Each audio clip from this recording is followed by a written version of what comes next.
Welcome to my wonderful floral workshop with very special people. Now today in the workshop I'll be demonstrating how to make a floral sheaf, a sheaf that you carry like a baby.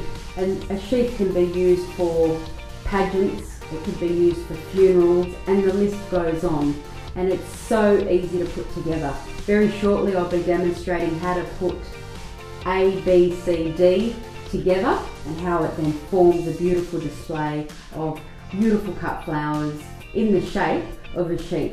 Now to the back of me, as you can see, it's my whiteboard, and I've got all the names of the floral contestants that I'll be using today in the workshop. As you can see, the cut flowers that I'll be using in the foliage range is Little Gem Magnolia.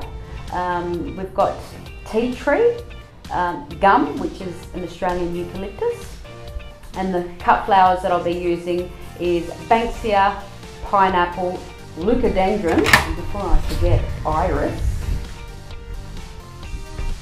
and the sundries, which is the equipment that I'll be using, is secateurs, scissors, sticky tape, elastic band, cellophane, wrapping paper, ribbon, and I might look into maybe using rope today instead of ribbon.